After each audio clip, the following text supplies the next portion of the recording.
GAFA TV, tu canal online, presenta Pensamiento Crítico. Hola, bienvenido a Pensamiento Crítico de GAFA TV Ecuador, el programa para pensar y reflexionar de los temas importantes y que nos preocupa a los ecuatorianos y a los seres humanos. Doy la cordial bienvenida y celebro la presencia de un amigo que no conocía todavía esta oficina de GAFA TV, el doctor Santiago García Álvarez. Él es docente de la Facultad de Ciencias Económicas de la Universidad Central, expresidente del Colegio de Economistas de Pichincha y preocupado e interesado por la situación económica y social que vive el Ecuador. Santiago, bienvenido, gracias por estar aquí. Bueno, el Ecuador ya está viviendo en el nuevo Ecuador, en el nuevo país que permanentemente lo dice el presidente Daniel Noboa, o en qué país estamos viviendo ahora mismo nosotros, los mortales, los ecuatorianos, los que no estamos cabalgados en el postro del poder. Bueno, muy buena pregunta, Fernando. Primero un saludo a todos quienes ven este importante programa de comunicación social. A mí me encanta, siempre estoy pendiente de sus publicaciones. Bueno, y ahora con esta oportunidad de participar directamente. Yo creo que el país está muy complicado porque tampoco podemos entrar y hacer una abstracción de si uno quiere entender qué le pasa a la economía ecuatoriana. Hay que mirar como un proceso, como un flujo. No es que el Ecuador se inventó el noviembre del 23 cuando el señor Noboa empezó. Entonces yo soy un académico muy serio. Yo creo que hay que mirar el flujo económico, hay que mirar esa realidad que se mueve, que no es estática, y ahí encontrar esos puntos que nos preocupan, ¿no? Evidentemente, entonces no es posible hablar de un nuevo Ecuador en 6 meses, es una locura. Y también no es posible tal como van las cosas, hay que mirar qué es lo que se está haciendo en estos meses, qué es lo que se podría hacer en los meses subsiguientes, y ahí tener una idea más cabal, ¿no? Tampoco pidamos un cambio, como digo. Las cosas no se dan al azar, eso quiero decir, ¿no? Yo soy un profesional de la economía, un académico que estudia la economía, y no puedo dejar de pensar así, ¿no? Como un buen médico, decir, bueno, ¿por qué una persona está enferma? No es que se enferma de la noche a la mañana, puede haber un conjunto de procesos, de situaciones, hasta psicológicas, que hace que esa persona se enferme. El país es igual, el país es un devenir, una serie de circunstancias, muchos culpables también, muchos irresponsables, que luego ya no quieren, no quieren aparecer, pero eso es lo que hay que analizar y hay que entender en esa medida. Santiago, es que los ecuatorianos como que nos acostumbramos que viene un nuevo gobierno, un nuevo presidente a refundar el país y a ofrecernos, como se dice vulgarmente, el oro y el moro, ¿sí? Y ahora estar permanentemente en campaña haciendo uso y mal uso de la tecnología. Tuviste el informe a la Nación del presidente de la República. Él dibujó, graficó otro país, ¿verdad? Y la gente dirá, podemos hablar de que vamos en proyección, hablemos, ¿no es cierto? Yo retomo tus palabras de la seriedad, todo eso, ¿verdad? En proyección, con esto del Fondo Monetario Internacional, con esto del IVA, con el sinnúmero de cosas que el gobierno dice, ¿en verdad se está caminando por lo menos hacia el nuevo país o estamos mintiéndole al país? Eso me parece que es importante, ¿no? Si en realidad estamos caminando hacia algún lado, si es posible entender, ¿no es cierto?, la política pública que un gobierno lo ejecuta. Evidentemente en ese análisis completo también tenemos que mirar los relatos, hay que mirar la comunicación. Yo no me voy a quedar ahí porque no soy experto, no puedo, me decía algún colega tuyo, pero opine sobre el informe y cómo usted califica al gobierno. No puedo hacer eso, o sea, no es que no pueda, me parece que puedo hacerlo, pero es incompleto. Hay que mirar al menos desde noviembre del 23 hasta hoy, si es que queremos, si no termina en un relato que nos contó el señor presidente, súper corto. No recuerdo, creo que son 20 minutos o menos.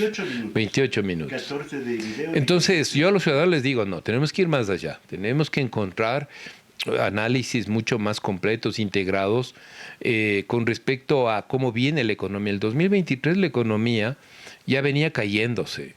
Por eso es que El Ecuador, una vez que sufre ese golpe brutal, mortal del COVID-19 en el 2020 y parte del 21, el 2021 logra recuperar casi las últimas cifras reprocesadas del Banco Central. Dice, pero si la economía creció casi, luego de que se cayó casi 8%, se recuperó un 8% al año siguiente. Luego en el 2023 la economía creció al 4%. Y hoy lo que tenemos previsto para el 2024 es 0. Entonces no hay duda de que la economía, como digo, está en una trayectoria de descenso económico, y eso quizás explica mucho de lo que al ecuatoriano de a pie le interesa. ¿Por qué no hay oportunidades de empleo y todo eso? Te digo una cosa, se dice que este mes de mayo cerró la inflación, por ejemplo, al 2.7 más o menos, correcto, ¿sí? Y el gobierno y el propio Ministerio de Finanzas dice, en el caso de que se llegue a eliminar los subsidios, subiría a un 4.5 la inflación. Pero el gobierno dice que va a haber un crecimiento, porque el crecimiento hasta ahora es 0, pero dice que al terminar el año sería más o menos de 1 y algo más. ¿Son ciertas esas cifras, tomando en cuenta que el desempleo, por más que el gobierno diga que ha subido a 106.000 puestos, el desempleo sigue bajando, la economía sigue siendo informal, ¿verdad? Y ahora el crecimiento de la deuda externa y todos esos elementos. Ahora, yo creo que hay que ir separando el análisis. Vamos a hablar de la producción, vamos a hablar del empleo, tenemos que hablar de la inflación. Entonces, la inflación en el Ecuador está domada, digamos, está de alguna manera en niveles súper bajos. Eso también no solo es porque los gobiernos últimos han sido efectivos para controlar la inflación.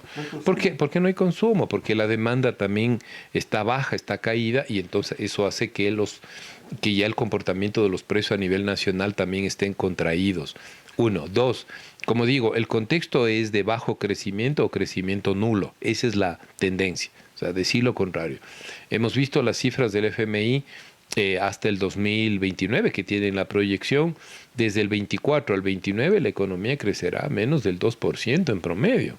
O sea, eso... Estamos a la cola de la región. O sea, estamos a la cola de la recuperación económica. Otros países, nuestros mismos vecinos, Colombia, han avanzado más rápido.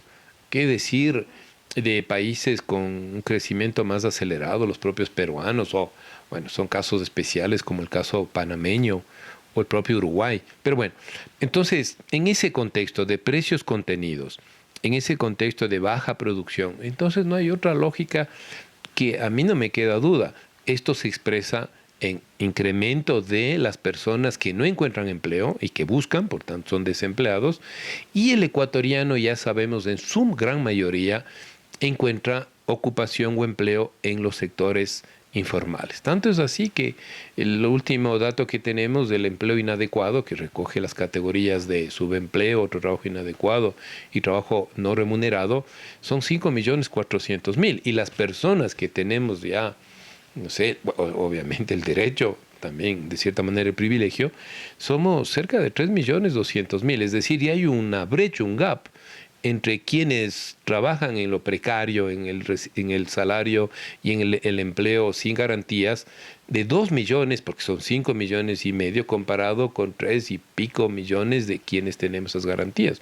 Entonces, Fernando, eso es lo que podemos ver los economistas, ver esa caída económica. Vemos que ahí hay que encontrar las razones, las causas, entre otras, y cierro esta primera parte, está precisamente el manejo fiscal, que no ha sido muy responsable, que digamos. También hay una serie de circunstancias. Este país sigue siendo dependiente de ingresos petroleros, los precios del petróleo se caen, mucha irresponsabilidad de gobiernos que no han podido sostener la producción petrolera. Por eso todo eso hay que sumar y restar, y vamos a encontrar las respuestas de lo que hoy nos pasa. Pero permanentemente cuando hace los TikTok el presidente de la República dice una cosa y su propio sector de gobierno lo contradice. Por ejemplo, el INE lo contradice, el Seguro Social lo contradice, el Ministerio de Trabajo lo contradice. ¿Se puede gobernar así a toque de TikTok y de influencer? Y lamentablemente nuestra gente, sobre todo las generaciones más jóvenes, como que le creen ese mensaje, ese relato líquido. No, ahí sí hay que ser firmes en el diagnóstico. A los gobiernos hay que juzgar la parte de la política pública. ¿Por qué es gobierno? ¿Para qué se eligió a los diferentes gobiernos? ¿Para qué está el señor Noboa? Está para manejar desde el Ejecutivo, de acuerdo al marco constitucional, para manejar la política pública. Y el Ecuador tiene división de poderes. También está la Asamblea Nacional, que forma parte de la política pública, y también yo diría, ¿no es cierto?, los otros organismos, otras funciones que también intervienen, llámese electoral o la Corte Nacional de Justicia. Entonces, lo que nos interesa es la política pública. Y algo que los países han aprendido en el mundo y algo que se discute en la academia es que parte de la política pública es la buena comunicación. Porque lo que no hemos aprendido en este país, y los políticos nos mienten, y los políticos o alguna gente muy comprometida con tal o cual gobierno no nos dicen la verdad, porque la política pública, para que pueda avanzar, necesita el compromiso de los ciudadanos. Y si yo recibo como ciudadano un mensaje no claro, no transparente, o no hay la información exacta, entonces la política pública no va a funcionar. Es que eso no hemos discutido porque a nadie le interesa, se vuelve más complejo ese debate, y como los partidos son de alquiler, los partidos son débiles, y cada quien aparece como un nuevo Mesías, y voy a salvar al país, y voy a cambiar al Estado, voy a cambiar al gobierno, y nos menosprecian y no nos tienen esa valoración que deberían tener a nosotros los ciudadanos, a los movimientos sociales, que requerimos información. Entonces yo veo una falla, porque claro, está bien, son nuevas generaciones, el presidente está dentro de esas nuevas generaciones nadie de los jóvenes hoy, perdón que lo diga así, está viendo un medio de comunicación tradicional. Lo más seguro es que nos vea acá y pueda sacarse ideas, pero que vean los medios tradicionales, los muy jóvenes no lo hacen, no se enteran así de las noticias. Entonces nosotros sí, no amanecemos temprano, 6:30, y estamos en el medio de comunicación tal y cual, o escuchando la radio, etcétera, pero los jóvenes no. Insisto en la idea. Yo lo que creo es que sí hay una deficiencia en la comunicación, y a mí me pesa mucho eso, porque limita la política pública, limita que nosotros intervengamos como sociedad. Yo no sé, es que es un asunto, yo diría que ni siquiera una equivocación, es un propósito. Se lo hace deliberadamente porque sabe que eso le da réditos, que la gente está conectada a esas nuevas tecnologías. Vamos avanzando, querido Santiago. Mira, ¿en qué va a impactar? Vayamos, ¿cómo han impactado los cuatro proyectos económicos urgentes del presidente de la República que se pusieron ya en ejecución? El IVA, por ejemplo, del 12 al 15. ¿Cómo podría impactar en lo económico y lo social en el caso del asunto de las gasolinas, de los combustibles? ¿Cómo va a impactar eso? Y las condiciones del Fondo Monetario Internacional. Vamos por partes. Yo creo que hay dos leyes importantes económicas. La Ley de Eficiencia Económica en diciembre del 23, que salió por más o menos un consenso entre las diferentes bancadas de la Asamblea, porque se aprobó, hay que recordar. ¿Y qué hay en esa ley? En esa ley hay unos incentivos para contratar a gente joven, acuérdense, del 150% de, ¿no es cierto?, de beneficio para la contratación de jóvenes entre 18 y 29 años. También hay disposiciones sobre lo que son las nuevas reglas de juego de la alianza público-privada. También se puso una cuestión de condonación de intereses, multas del SRI. Eso a mí me parece que está bien, o sea, me parece que esa ley tiene algunas cuestiones que habría que buscar cómo aprovechar. Por ejemplo, el país está sin recursos fiscales para la inversión pública. O sea, no lo digo yo, solo hay que mirar desde el 2015, por si acaso. En adelante no hay dinero para hacer eso. Los morosos es de costumbre. Es eso. Por ejemplo, ya tenemos el dato. Esa ley que hace esa condonación se ha recogido exactamente menos de 300 millones durante el 2023. O sea, no tengo el dato, pero se condonan los intereses, ¿no es cierto? Y recoges poco. Pero esa es la práctica. Sí debería quedar esa lección. No necesitamos hacer... Porque antes... tanto los gobiernos anteriores, porque hay que decirlo, no son todos los gobiernos, todos. Usted dice, no, todos. Entonces, claro, pero si me dices voy a recoger $1.000 millones, entonces si yo estuviese manejando o estuviese ahí adentro, diría, claro, hagamos, ¿no? Pero ya hemos demostrado ahora que apenas menos de 270 millones se ha recaudado.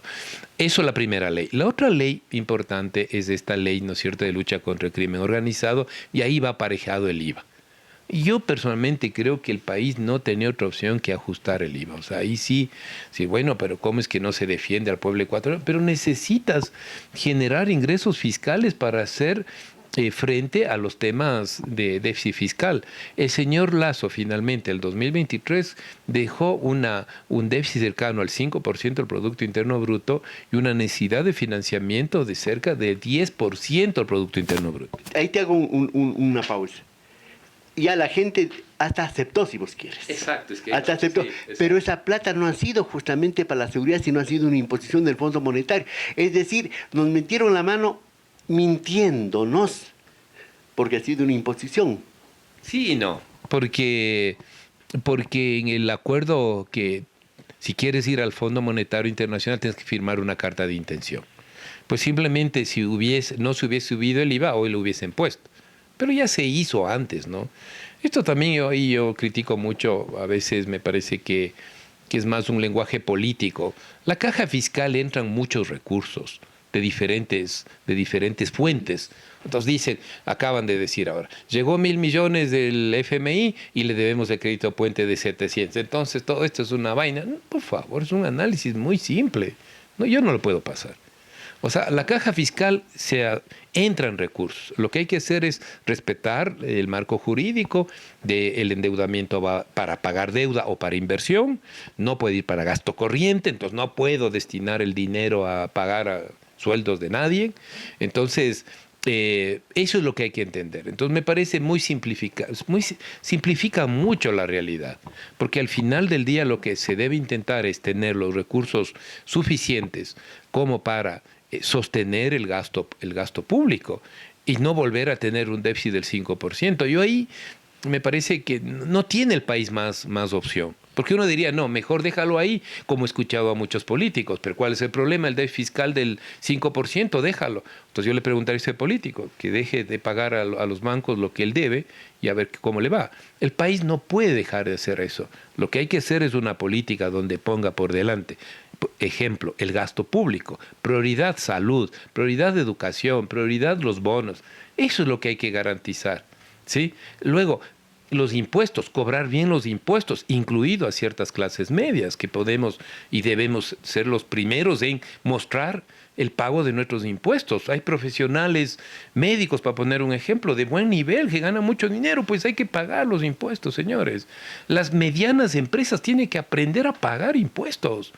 Entonces me parece que hay que también ir en estos discursos en donde también debemos asumir responsabilidad, porque si no resulta fácil, Fernando, mejor no cobremos y deje nomás el déficit pendiente, y eso yo personalmente no es mi línea de pensamiento. Lo que se ha dicho es una cultura tributaria, una conciencia tributaria, pero resulta que los grandes empresarios no pagan, comenzando, perdónenme, hay que decirlo, la familia no paga impuestos, o paga no lo que debería pagar. Sí, y siguiendo en esta línea de las leyes aprobadas emergentes, urgentes, hay la de turismo que también hizo un asunto de perdón de intereses, de mora en alguna manera. Pero ahora vamos al asunto de las gasolinas. Vamos a eso. La gente dice, ¿por qué necesariamente solo pensar en quitar el subsidio? ¿Y por qué no pensar en quitar esa otra cosa que no le llaman subsidios, sino se llaman los incentivos tributarios, que son mucho más plata que los subsidios? Ahí podría haber una forma. Las mineras, las petroleras, muchas empresas. Es que ahí tú tienes dos formas de pensar. O sea, haces uno o haces otro. ¿Y qué tal si te planteo, hagamos las dos? ¿Cuál es hacer las dos? Quitemos los incentivos fiscales que no tienen justificación. Es más, en este informe, en este documento que firma el gobierno con el Fondo Monetario, hay dos cosas. Que reconoce el esfuerzo y que le parece bien, dice el FMI, que se haya quitado ese incentivo de precio subsidiado a camaroneras en diésel. Lo dice el FMI, no lo dices tú ni yo. Lo dice el propio FMI, y segundo, le dice al gobierno que se debe comprometer a racionalizar y reducir el gasto tributario. ¿Qué es el gasto tributario? Gasto tributario es los subsidios al sector productivo, a ciertas clases medias, a ciertos emprendimientos. Eso dice usted, revise. Al IVA no, porque el IVA también entra en el gasto tributario, porque nosotros en el Ecuador los alimentos, ciertos bienes básicos no pagamos IVA, pero se contabiliza. No es que se está dejando de cobrar. Entonces, hay que ser muy técnico en ese análisis. El IVA con exoneraciones del IVA o tarifa cero para alimentos frescos no se topa.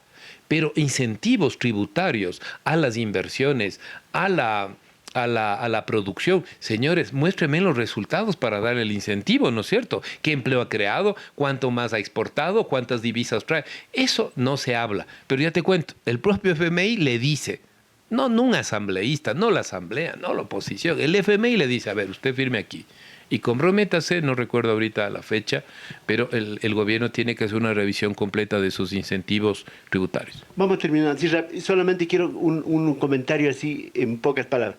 El ministro de Finanzas reconoce su ignorancia en lo energético y lo petrolero, pero se atreve a decir que hay que mejor importar los combustibles y no refinarlos en el Ecuador. ¿Qué te parece? Así muy brevemente. Y aparte de eso, quiero que me cuentes, porque tienes en tu mano un libro, para qué lo has traído. Pero dime primero qué piensas del ministro. Bueno, una declaración muy apresurada, por decirlo menos, ¿no?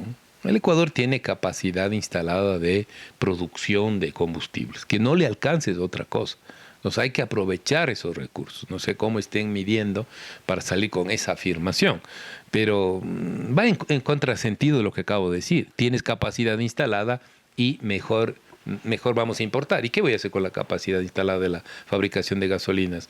Además hay proyectos que ningún gobierno, los últimos gobiernos, por ejemplo, lo que significa repotenciación de las refinerías, ahí está inversión, el país necesita inversión. Repotenciemos refinerías, ya no sé, seguimos en la cantaleta, seguimos en la discusión, seguimos en que la refinería del Pacífico, ya muchos ni siquiera entienden ni saben, muchos jóvenes no saben de qué hablan y seguimos hablando de algo que no existe, cuando deberíamos invertir en repotenciar refinerías y sacar gasolinas, que he visto proyectos de alto octanaje. Y eso, ahí sí el ministro no tiene ninguna razón, porque eso podría, ¿no es cierto?, de alto octanaje ser mucho más conveniente hacerlo aquí que importarlo. Si no sabe, entérese bien, pues, ¿no es cierto? Sí. Y si no se entera, no lo diga. Ahora sí, háblanos de lo que tiene. Quería a todos nuestros amigos de GAFA TV y también de este programa de análisis crítico. Este libro lo acabamos de publicar, se llama Ecuador, Diálogos y Acuerdos Mínimos. Yo soy uno de los coautores y aquí explico, pero con detalle, en más de 100 hojas, con todo el detalle, la pandemia, que yo soy de las personas que dice, lamentablemente Ecuador no debió sufrir tanto con la pandemia del COVID. No éramos un país, no somos un país de ingresos bajísimos, de los más pobres de América Latina, y la verdad es que sufrimos como si fuésemos de los más pobres. Esa inquietud nos queda, yo trato de explicar acá, y estamos trayendo un concepto que lo queremos debatir en la academia. El Ecuador es culturalmente diverso, pero también productivamente diverso. Entonces, cuando nosotros incluso enseñamos en las facultades que el único que hace actividad económica es la empresa, estamos equivocados. El que hace actividad económica es el informal. Es que el que vende el pan hace actividad económica. El campesino, se llama la economía familiar campesina, se habla de 1 millón de unidades. La economía popular y solidaria. Santiago, ¿dónde entonces eso, en buena hora está para descarga gratuita. Te voy a dejar a ti ya de los últimos impresos con este editorial nueva de Click Editorial que lo sustenta Fundación Esquel, pero se lo puede ver a través del internet y buscar la descarga gratuita. Van a encontrar un análisis mucho más objetivo. Y una tercera parte, además de hablar del sistema productivo, también estamos viendo o proponiendo una agenda alternativa a lo que hemos hablado. ¿Qué se puede hacer? ¿Cómo se podría buscar nuevas visiones económicas? No, porque también siempre uno habla y somos campeones también de la crítica y siempre encontramos algo a quien, ¿no es cierto?, criticar. Está bien, eso es parte del aprendizaje también, pero también tenemos que avanzar hacia alternativas. Por ejemplo, nueva política económica para el sector productivo ampliado. Eso va a demandar unos gobiernos con mayor calidad, no cantidad. Es que eso también, Fernando, yo me atrevo a decir en tu programa. O sea, aquí nos han dicho que los cambios y transformaciones Obvio que el Estado tiene que participar. Necesitamos una mejor sociedad también, pero ese Estado más que cantidad tiene que ser calidad. ¿Cómo manejas diversidad productiva si no tengo esa calidad? Solo me expando y no tengo esas capacidades de gestión. Así que hay algunas ideas, no quiero decir nuevas porque no me atrevería a decirlo, pero creo que nos lleve a la sociedad ecuatoriana a replantearnos algunas cosas de lo típico que solemos conversar y plantearnos dentro del análisis económico. Gracias, Santiago. Hago recibimiento de este libro, Ecuador, Diálogo y Acuerdos Mínimos. Santiago, quiero comprometerte. ¿Sabes para qué?